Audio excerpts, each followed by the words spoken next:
Okay, so welcome everyone. This is NOC25W110 NPTEL tutorial session on microelectronics devices to circuits. Course instructor is Professor Sudeb Dasgupta and Debashish from IIT Kanpur. So this week we are doing it on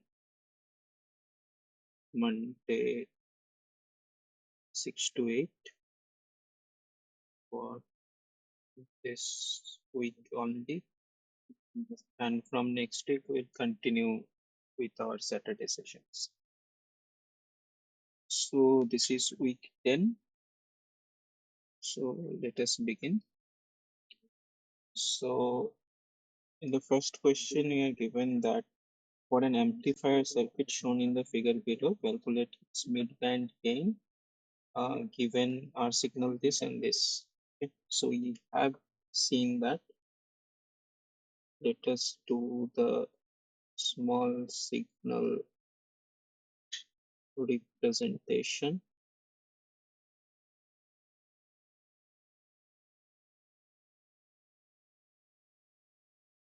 So from small signal representation point of view, what I will consider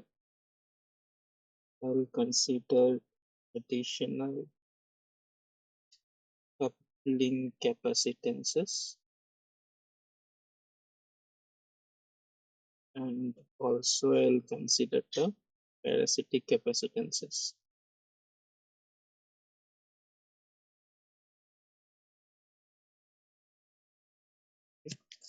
So if I draw the circuit, so you will have a coupling capacitance here and another coupling capacitance at the point where you are taking a V out.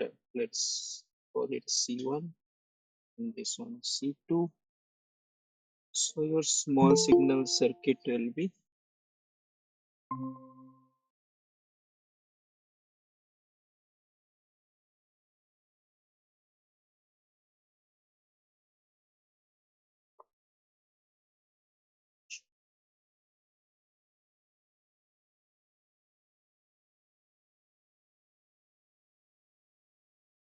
so your small signal capacitances, your small signal circuit will look something like this. This is minus GM of the circuit. This we have discussed last week. Then we'll have the parasitic capacitances here. So this will be your CD. Then you will have your RDS. Then you will have your RD, because in small signal this will be grounded. And then you will have your coupling capacitance C, and then here you are taking your output V out. So this will be your C2. Similarly, at the input side, what we have a capacitance. This is CG, let's say. Then we will have the coupling capacitance C1, and then you will have this V in, and this is your R signal, and there will also be an RG. Fine. So what are these capacitances? This CG and CD. This basically comprises of CGS plus CGD times your 1 minus your gain, DC gain, right? Similarly, this one we will have the component from CGD. Okay, this is coming from the Miller effect of the CGD capacitance. So now if I plot the gain versus frequency, we also call it Bode's. We also call it Bode's magnitude plot.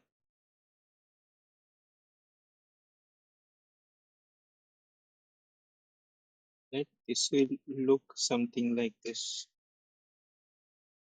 So at x-axis I will have omega, that also in log scale. In y-axis I'll have my gain, that is in dB scale. So if I draw it, it will be something like this. Fine. So what do I see? I see two poles. One pole is this one, another pole is this one. Let's say this is P1, this is P2. So why do you get your P1? It has to be associated with some sort of RC network or the presence of capacitance. This is generally due to the coupling capacitors or your C1 and C2. And this pole is due to the your parasitic capacitances. And also, if you have attended last class, you would see that we may get another pole where we may get minus 40 dB per decade of slope. This is also associated with this. Okay. So in the question, it is asked that what is your mid-band gain? So what we mean by mid-band gain is basically this one. So now, if this is your mid-band, so can you tell me from this, which capacitances will be short and which capacitances will be open?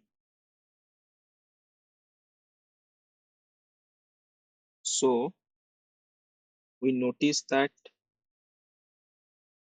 note mid-band is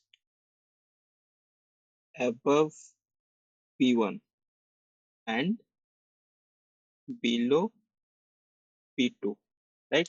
What does it mean? That means for the capacitances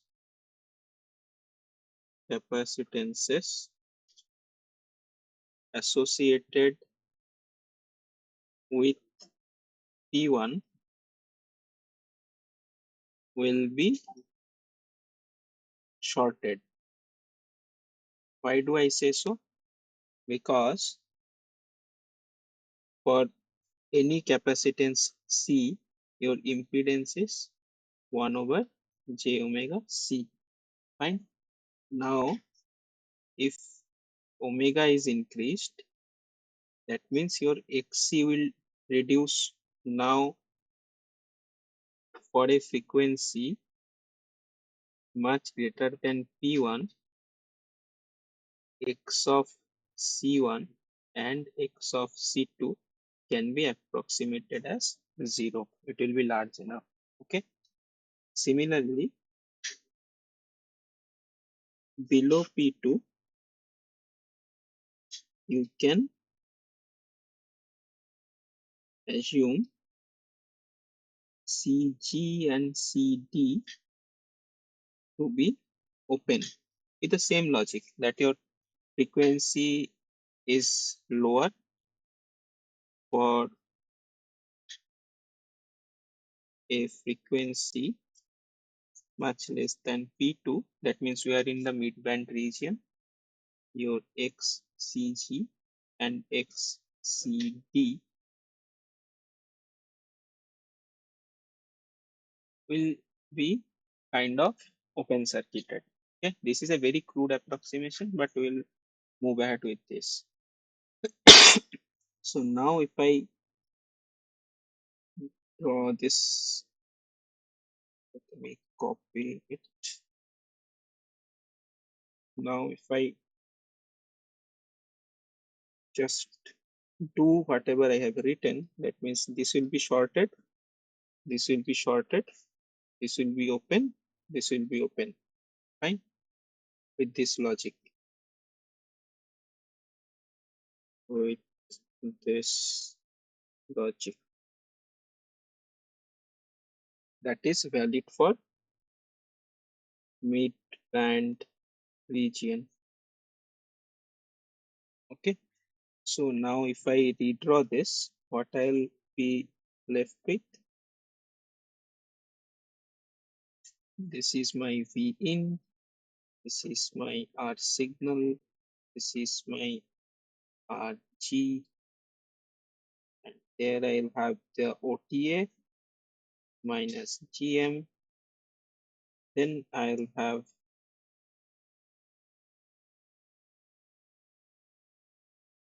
RDS, RD, and this is my VR. So again, with the same logic, if I consider this voltage to be Vx, so my V out by V in is nothing but V out by Vx times Vx by V in. So V out by V in and V out by Vx, you can directly write because your current will be flowing in this direction. So it will be minus Gm times RDS in parallel to RD, right? This is your first term. And what about the second term? Second term Vx by V in is nothing but a series division. That is your Rg divided by Rg plus R signal.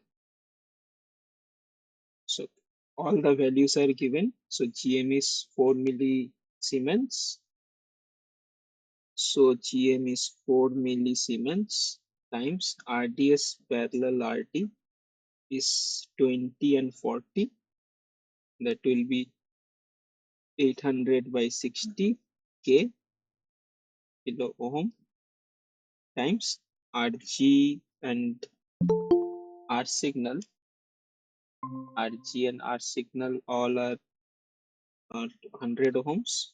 So this quantity will nothing be 1 by 2. So this millisiemens and kilo ohm will cancel each other. So I'll have simply 160 divided by 6. This will give me a value approximately minus 26.6.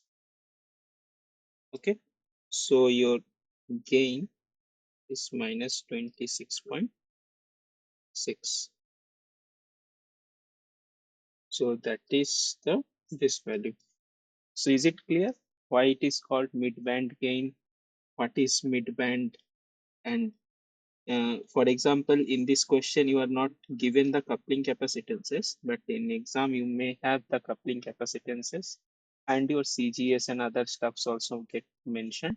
Then you can simply ignore that, but you have to make sure that which capacitances are to be shortened and which capacitances are to be opened. Okay, is that clear? Anyone?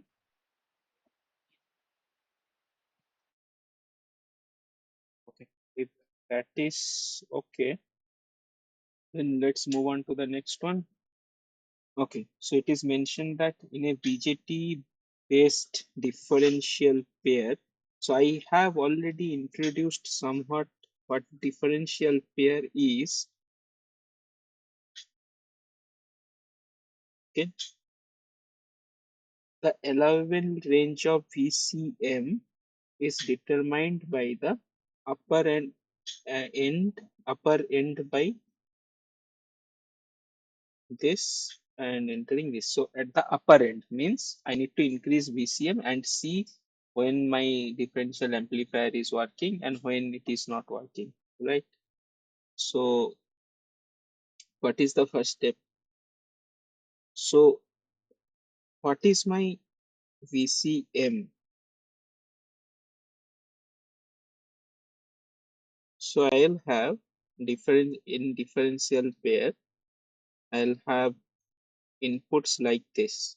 So this will be your VCM or common mode. That means same value is being seen by the two input nodes.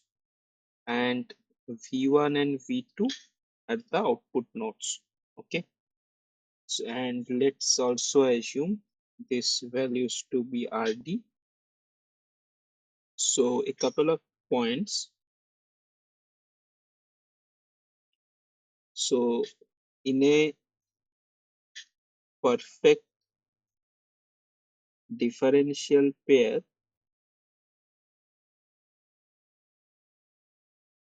the two branches. So this is this entire thing is one branch. This is the another branch. Okay, so the two branches and its components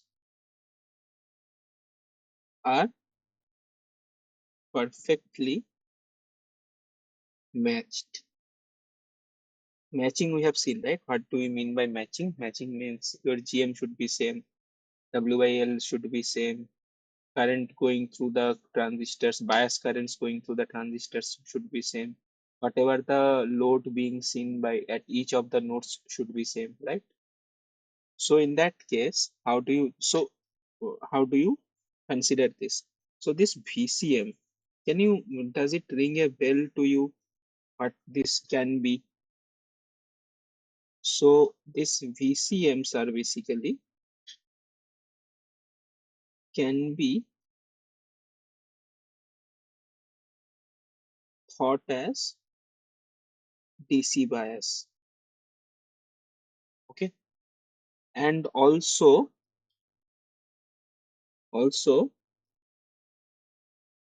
we know that both Q1 and Q2 transistors are used as amplifiers. Now, what is the condition for BJT to be working as an amplifier? One condition is your VBE should be greater than 0.7 volt. That is your condition stipulated in your input port. Okay, that means your transistor should be on for silicon transistors, and also your VCE should be greater than VCE set, or transistors, or simply written as biased in active region. Okay, so these two conditions we have to ensure for the transistors to be working as amplifiers. Now, so if I draw the transfer characteristic or the output characteristics, let's say VCE of an BJT, and then IC. So the output characteristics will look something like this.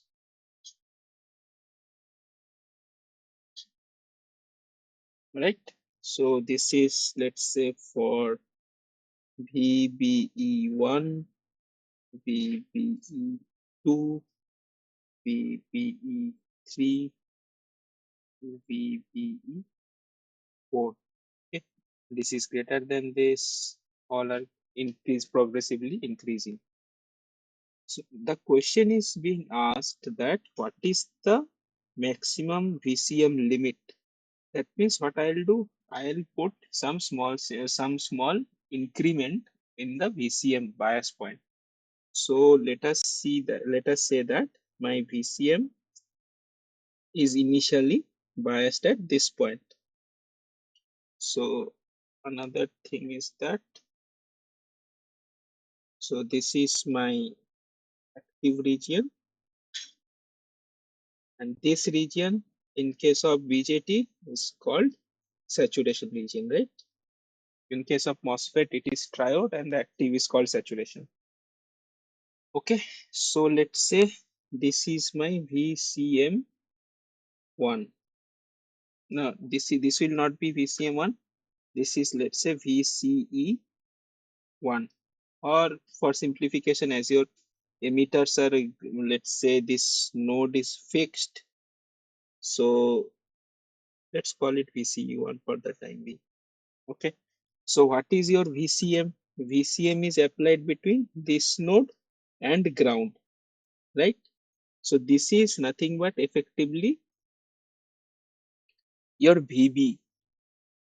So your VE you do not know. Let us your VE at VE for both the transistor is Vx.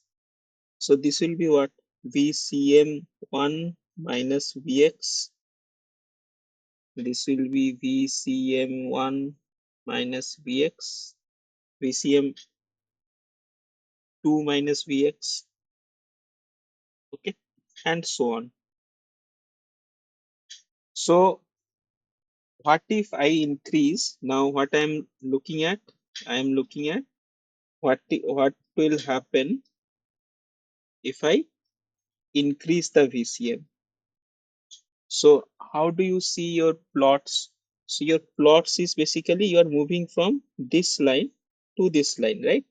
You are jumping from one ICVC characteristics to another ICVC characteristics. Fine. So what is happening? So if your VBE or VCM is increasing, that means what is increasing? The current through the transistor. Let's draw it with a different color. So your current through the transistor, these are the currents. So current through the transistors are increasing also, right? If current through the transistors are increasing, that means the potential drop across this RD is also increasing. If that is increasing, what is happening to your VC nodes? The potential drop across VC nodes are decreasing, right? Because this is fixed. VCC is fixed. As you, what will be your VC? VC will be VCC minus IC times RD. So if IC is increasing and this is fixed, so your VC will be decreasing. So that means what? As you are moving from this line to this line, your bias point is shifting towards some lower VC, right? Similarly, if you increase it further, then you will see your VC to increase, VC to decrease further because your IC is increasing. So does the ICRT drop.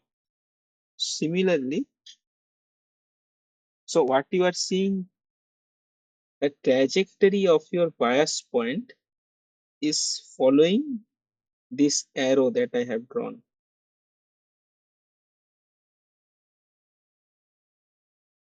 right?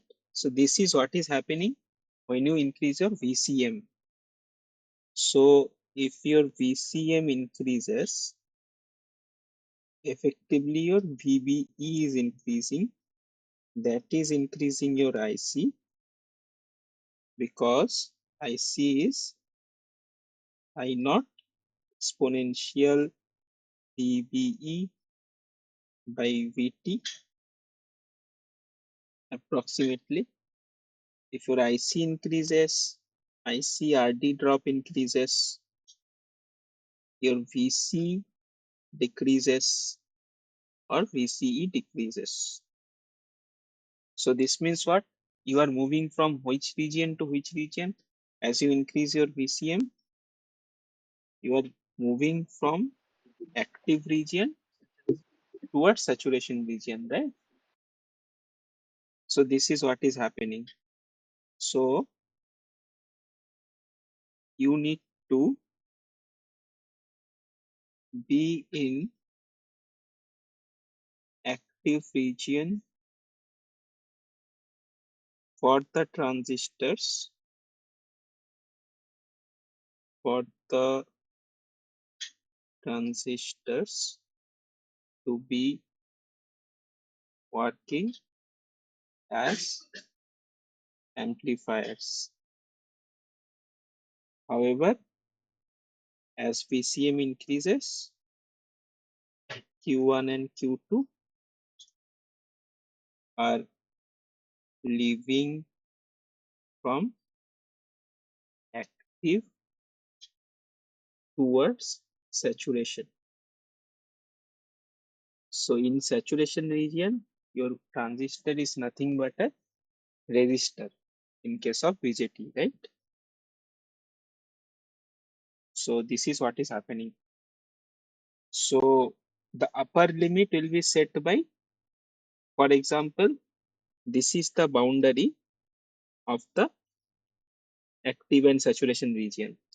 So corresponding this will be the VCM max. Okay. So your answer will be, it is leaving active and entering to saturation.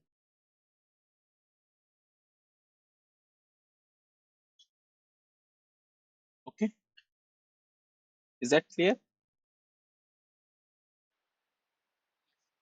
If so, let's move on. So, okay. For a perfect matched differential pair, the common mode gain should be this and CMRR should be this. So let's consider a differential pair.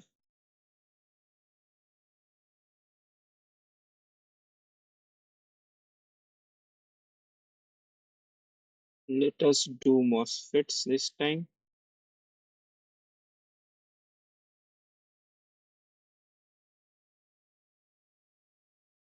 So this will be your biasing current. Let's say this is M1, M2, and for the time being, let's assume this to be RD.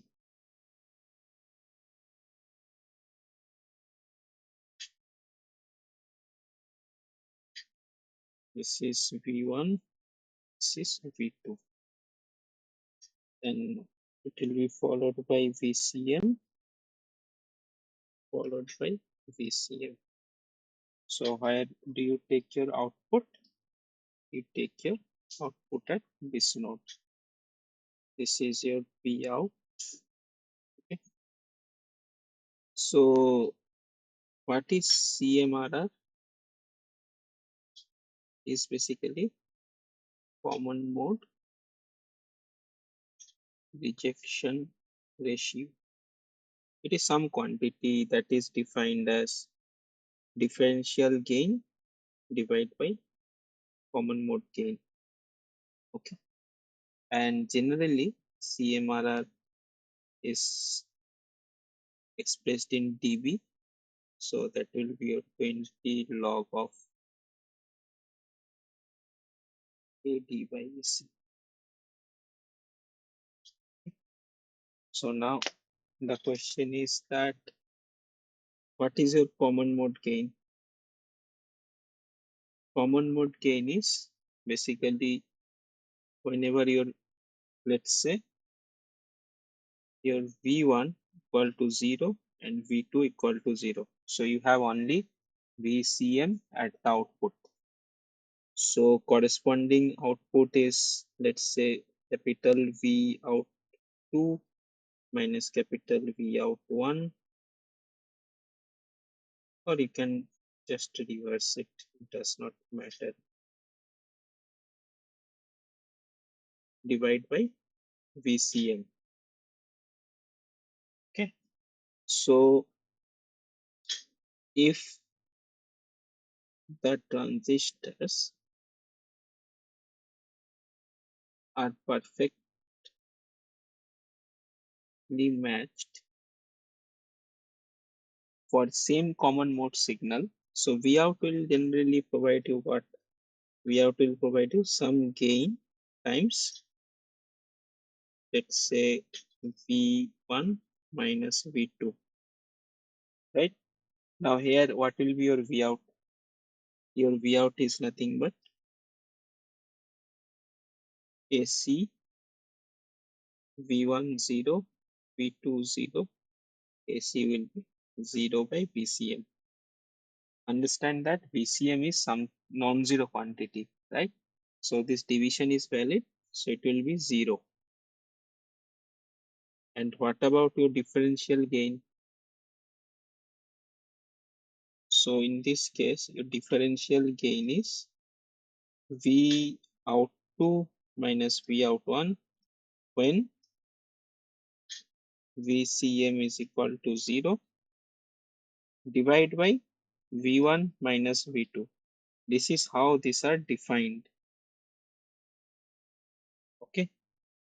So this is a non-zero quantity because of the nature of the differential pair. So what do I see? My AC is 0. And what should be my CMRR? CMRR in absolute scale is AC by AD, or sorry, AD by AC is infinity, right? So this should be 0 and this should be infinity. Okay. Okay, so let's move on. The input impedance of the common drain stage is dash than that of common gate stage. So here one, since we have common drain stage, in another side we'll have common gate stage. So how do you see your common drain stage? Let's take an NMOS. So this will be grounded, the drain reference point. At source, you will take the output, and at this, you will have the input. And looking into this will be your input resistance. By the way, let's say you have a network, any network for that matter. How will you calculate input resistance?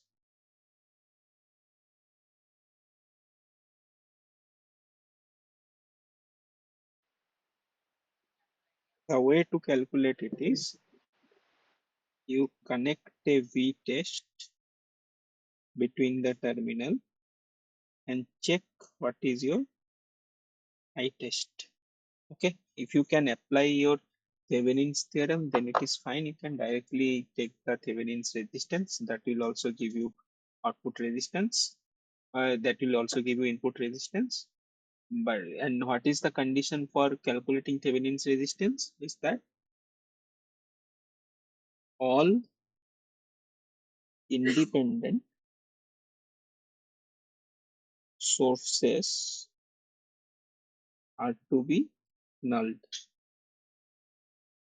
That means voltage sources are to be short circuited, current sources are to be open circuited. Okay. So what is your Rin in this case? If I connect a V test,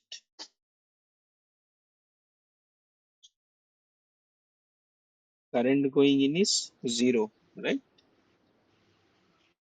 So it will be V test by Infinity. 0. It is infinity. Okay. So what about common gate stage? Common gate stage, we generally draw like this. So this will be your bias. So we can, in small signal, we can simply ground it. And here you will apply your V in. Here you will get your V out. So you'll apply V in, you will get V out. Mostly you do not get gain here, you get losses. So connect V test. This will be your I test. So your I test, what will you will see as your R in? Your R in, you will see nothing but the RDS of the transistor, right? Channel resistance. Channel resistance, exactly. So you will nothing but you will see this. Okay. So if you bias it, for example, let's say this is your VG. If VG is greater than VTH or threshold, your Rin will assume a value of R on. We call it on resistance. And if your VG is less than VTH or threshold voltage, Rin will assume R off. This is the same thing that you have studied in your resistance switch resistance model of inverter, right? These resistances R-ons and R-off we have studied, right? It's the same thing because these are also switches and these are also common gate structures. Because your input is here, output you are taking at the drain. Although you mentioned that your input you are taking here, but that is just to switch. But your signal is signal. What is signal path? Signal path is this. Okay. This may be you term it as input, but you have to check your signal path to calculate the input resistances. So if that is out of the way, so you can clearly see that your infinity will be more than this. So you can conclude your R in of common drain is greater than R in of common gate.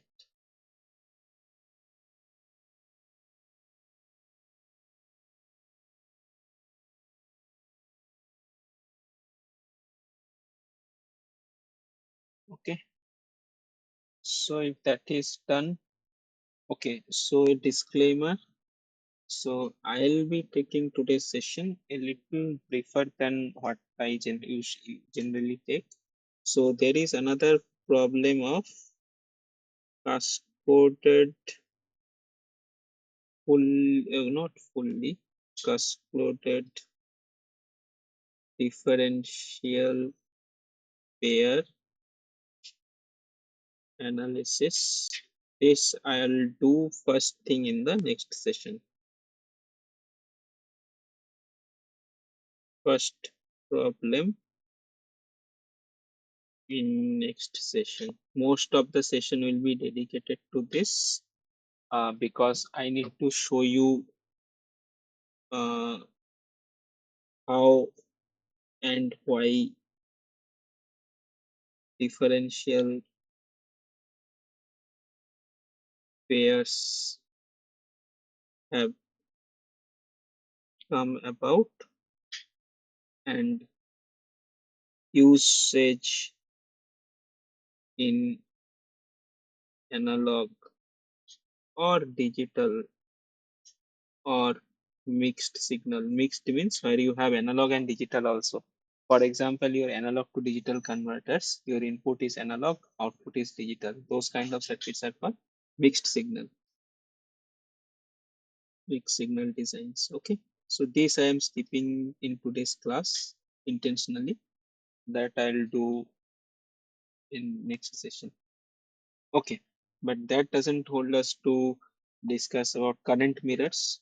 So can you recognize this circuit? What is this circuit? Can you tell me what is this circuit?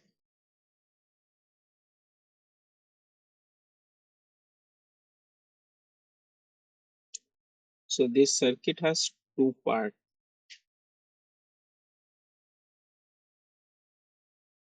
This is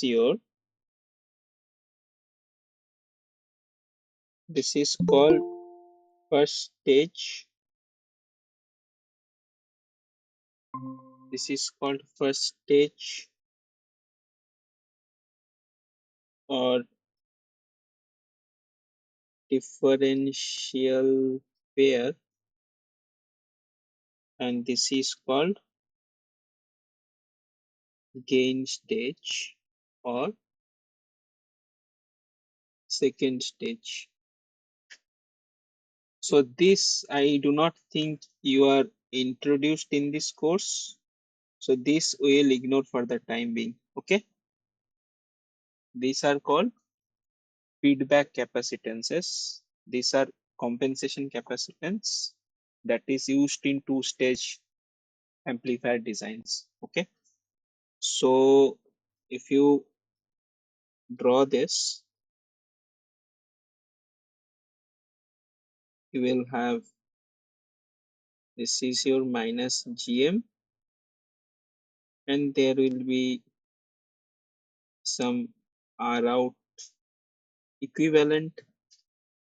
This is your V1, this is your V2, and then you have another gain stage. Let me just use different colors. So you have another gain stage. This is your minus GM, and then maybe. So this is your second stage, the corresponding to this one, and this one is your first stage. So why do we use two stages? Basically to increase the gain of the system, right? So this kind of configurations, or you can simply consider this as this A1, A2. So you will have a differential pair, so it will be kind of an op-amp structure. Okay, so this is basically at the output you are getting A1 times A2 times V1 minus V2. So this kind of structures are called cascade structures. These are used for gain boosting. Okay, so this is just another thing that you should be aware of what the circuit is. But we are asked that to find out the current mirrors in the op-amp topology. So this is also called, by the way, two-stage op-amp, and this is called Miller compensation.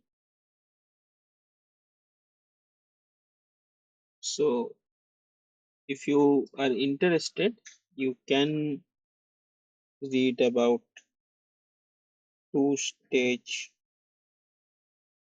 Miller compensated op-amp.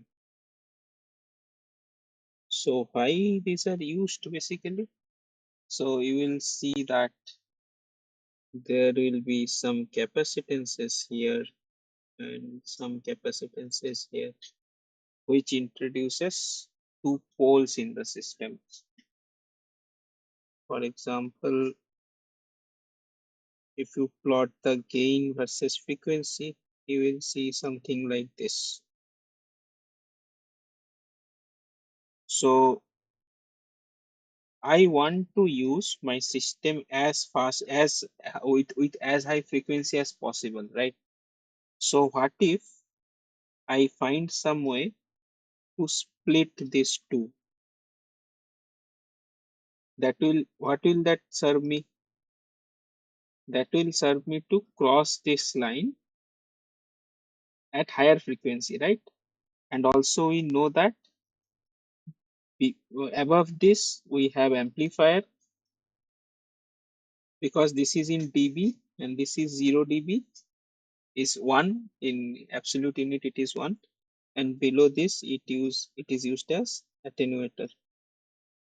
Okay, So if I want amplification, I have to be above this. So in case of the YOLO line, I can use, let's say this is up to 2 gigahertz. But if I can find some way in the circuit to get my P2 separated at this point, P2 dash, so I can use up to, let's say, 10 gigahertz. So basically, I am increasing the range, frequency range in which the circuit can be used as an amplifier. Okay, that is the purpose of this compensation. You will be encountering these things in higher courses. For the time being, you should not worry about it, but you should know what this circuit is. Okay, so if that is done, so let me just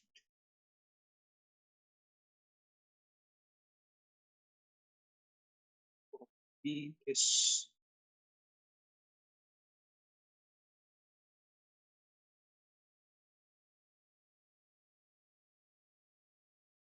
So, okay,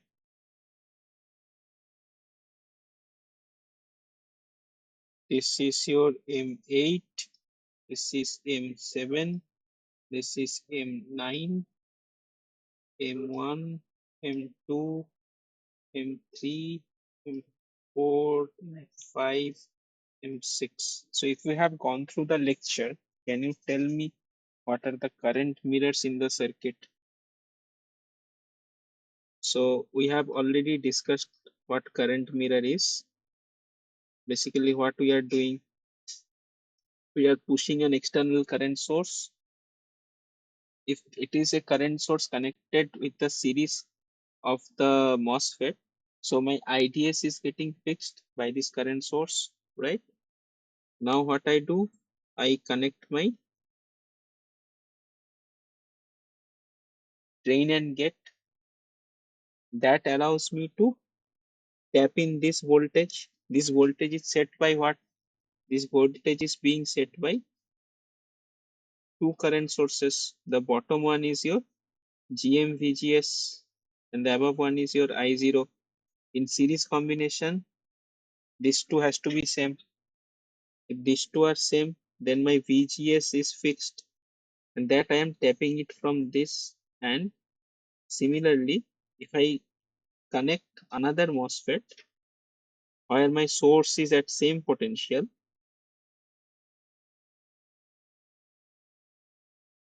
and I am making my gate to be also at the same potential, so I will obviously expect GMVGS equal to I0 at this MOSFET also. So this I can tap in from here. So this kind of circuit is called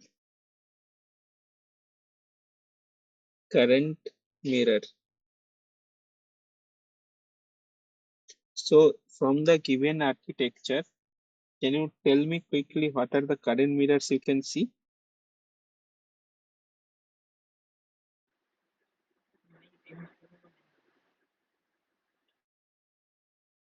First thing I see that M8, M7 and M9. These three are current mirrors.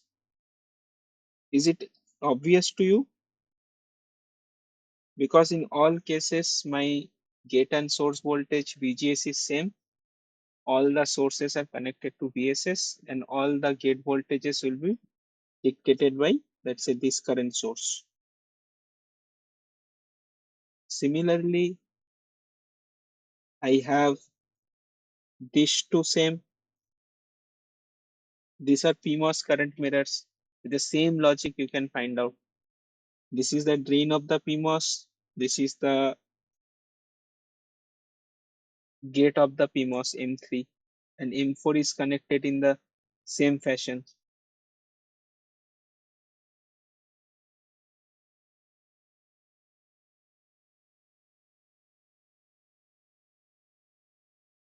So you always check your DCs. Okay, it is not always DC that you can will current mirror. We will see in the next week. that when we design differential pairs, we'll use heavily the current mirrors as active loads, and we'll see why step by step. Similarly, your M5 and M6 are current mirrors, right? So let us see the options. M9 and M10. So where is my M9? So this is M9, this is M10. These are not current mirrors. This is basically, what is M9 and M10? This is my PMOS, right? And this is nothing but a current source.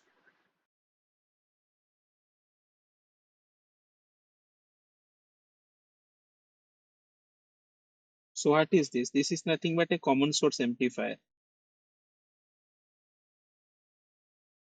The NMOS equivalent of this is this, right? You are aware of this circuit. This is the same implementation in PMOS. So this is your M10, this is your M9. So there is no mirroring happening. Okay. So these are not current mirrors. These are current mirrors. M1 and M2. Obviously, M1 and M2 are not current mirrors. We'll see that M1 and M2, if this is my common source amplifier, this acts as a common drain or voltage buffer to M1 and vice versa. Okay, this we'll see in the next class while designing the fully differential pair. So this is not current mirror. Similarly, M3, M5, M3, M5 are not current mirror. These are cascade stages. Okay, so these three concepts, this one, and this one, we'll see next session. Okay, so the option B is correct one for this problem. Okay, so let's move on. So find the time constant of the circuit seen below. So what is this circuit? So one way you can do, you write the transfer function, your V out by V in, that will be nothing by Rp divided by Rp plus Rs plus 1 by SCS, that is equal to SCS Rp divided by 1 plus SCS Rp plus Rs. Okay, so what is your pole? So any transfer function has a form of numerator by denominator. So roots of ds equal to 0 are poles. Ds equal to 0 is called the characteristics equation of the system. So your pole would be S equal to minus 1 over Rp plus Rs times Cs,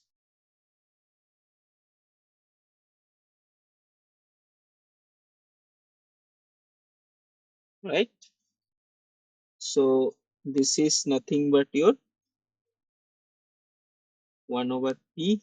So minus sign is basically denoting your left hand side pole for stable system.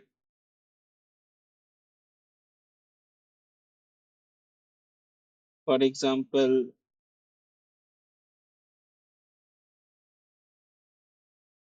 what is the inverse Laplace transform of this? to the power minus ATUT. E to the power minus ATUT. And if I ignore this one for the time being, so this is the same thing. But what is this? E to the power minus AT. That means your system is decaying, right? So it is not oscillating. So this is the same concept that you have read in control systems. So, and again, the time constant would be what? Time constant in this case would be 1 over A, right? Similarly, in this case, you define your time constant to be 1 over pole, or it will be CS times RP plus RS. That is from maths. But how do you see it from the circuit itself? So what you do,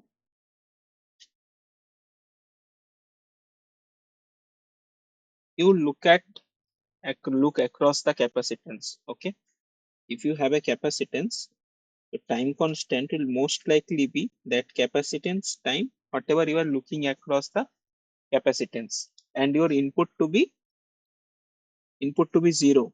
So input will be shorted. So what resistance you are seeing?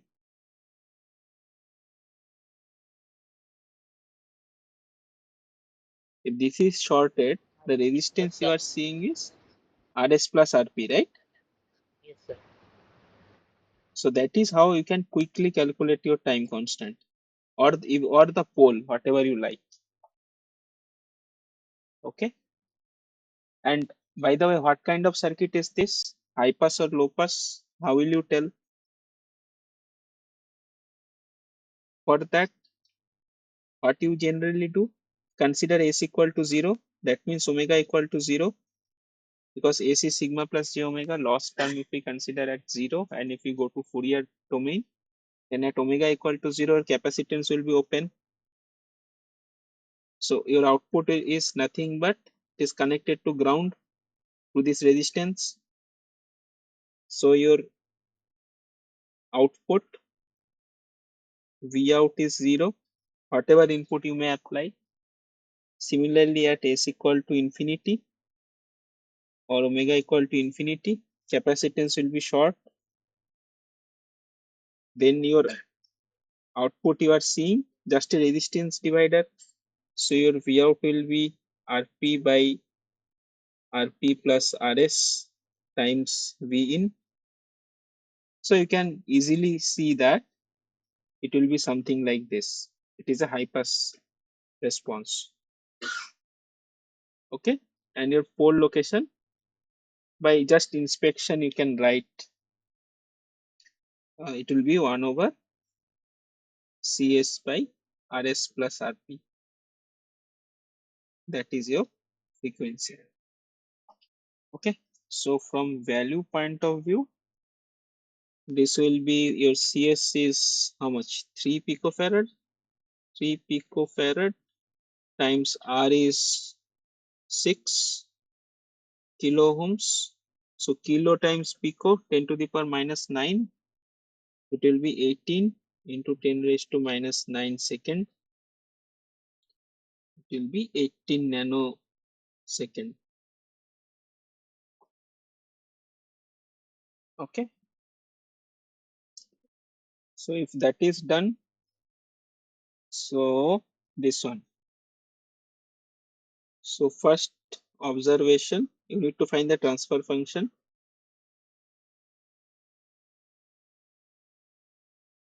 Two capacitors. By the way,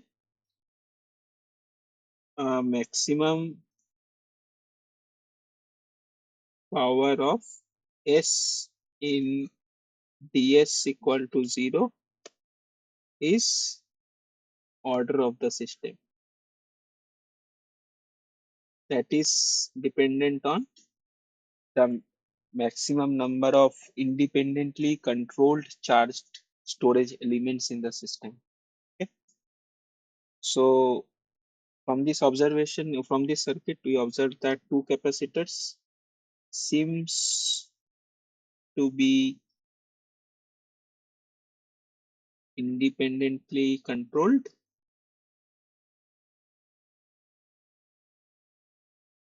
And then we'll assume that the order can be second, maybe. We'll see if it is second at all. Okay, so how will you proceed? Simply you write your V out by V in. What will it be? R2 plus 1 over SC2 divided by R1 plus 1 over SC1 times R2 plus 1 over SC2. So 1 plus SC2R2 divided by this will have R1 R2 plus 1 over S square C1 C2,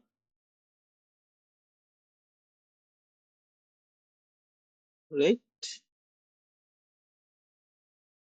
Then plus this will be plus, right? Because this is the series combination. This I am assuming it's Z1. This I am assuming is Z2. So it will be Z2 by Z1 plus Z2. So this will be R1 plus R2 divided by SC2. This will be R1 plus R2 times SC1 C2 plus R2 and not R2. SC1 will be C1 plus C2. And this will be divided by SC1 C2. Okay. Now SC2 you can cancel.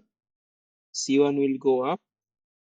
So it will be C1 by 1 plus SC2R2 divided by SC1 C2 times R1 plus R2 plus C1 plus C2. Okay. So you have C1 plus SC1 C2 R2 divided by S C1 C2 R1 plus R2 plus C1 plus C2. So what do you see the order of the circuit to be? The order of the circuit of this equation is 1, right? So it is a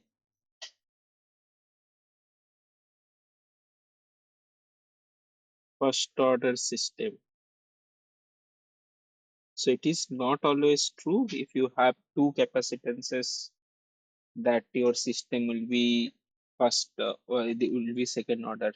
It may happen pretty well that your system, the capacitances can be connected in such a way that these are not independently controlled.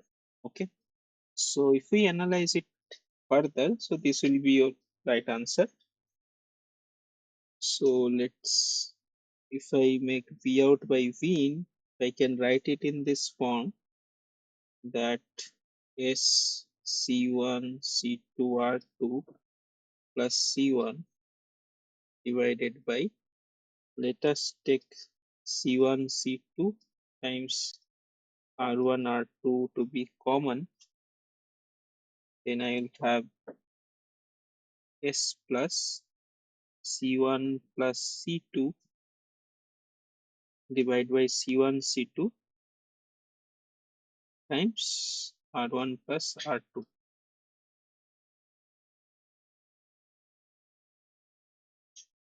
Okay. Now this I can write it as S.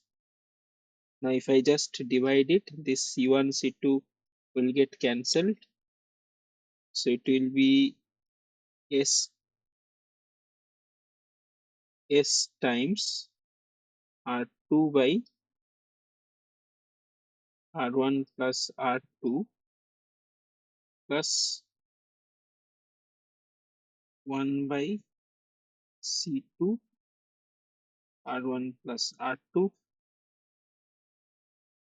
divide by S plus C1 plus C2 divided by C1 C2 times 1 by R1 plus R2. Now if I do it a little further, so your V out by V in would be, let's take R2 by R1 plus R2 common. So S plus, so what will you have? S plus 1 by R1 plus R2 times R1 plus R2 divided by R2 times you have here C2 divided by the denominator 1 plus 1 by R1 plus R2 times C1 C2 divided by C1 plus C2. So if I cancel this one, so I will see R2 by R1 plus R2, then I will have S plus 1 by R2 C2 divided by S plus 1 by R1 plus R2 times C1 C2 by C1 plus C2. So what have I done? I have put, this is the form.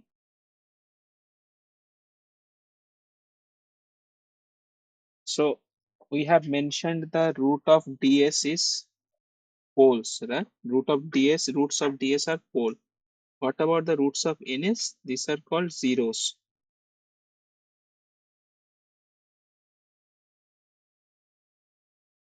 Okay. So a transfer function, I can write it in this form. Okay. So now from the circuit, let's say omega is equal to infinity, right? What is h of infinity then? I will just short this. At infinite frequency, capacitances will be shorted. So what do I get? It will be a voltage divider. It will be R2 by R1 plus R2, right? Can I see that? Right? Yes, sir. What about 0? When will it be 0? If a frequency that makes just my C2 shorted and C1 open, that means I do not have any input side and I will only see this. So that means my output is what? Output is nothing but this is grounded, right? The common node out, V out will be 0. It is a little bit difficult to see, but at omega equal to 1 by R2 C2. So I am writing, let's take it F, because ultimately omega is 2 pi F, right? So in this case, I can see my V out to be 0. So that is why this has come to be a root of this. Similarly, what about the pole?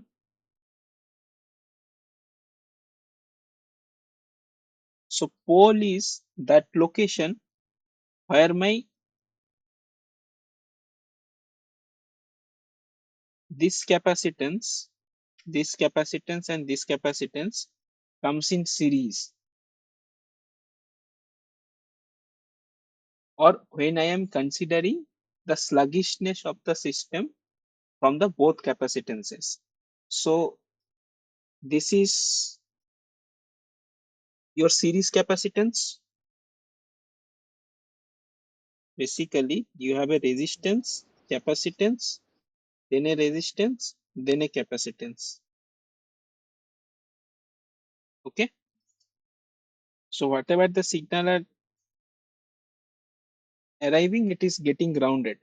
So this C1 and C2 are in series, giving me this C equivalent, and this R1 and R2 are in series, giving me R equivalent, and this is constituting pole of the system. There is a concept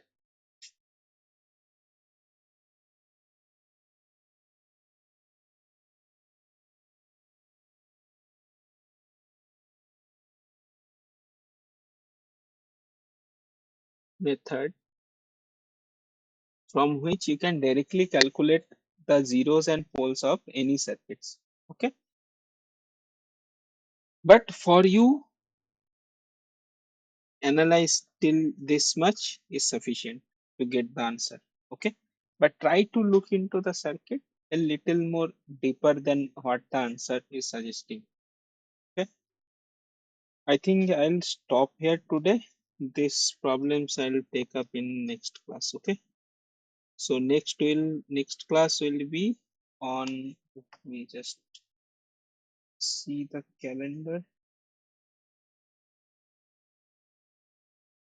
So next session I think will be on 4th of October. Okay.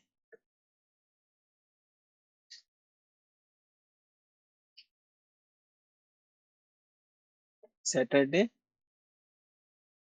7 to 9, same time. Okay. In that class, what we'll start with?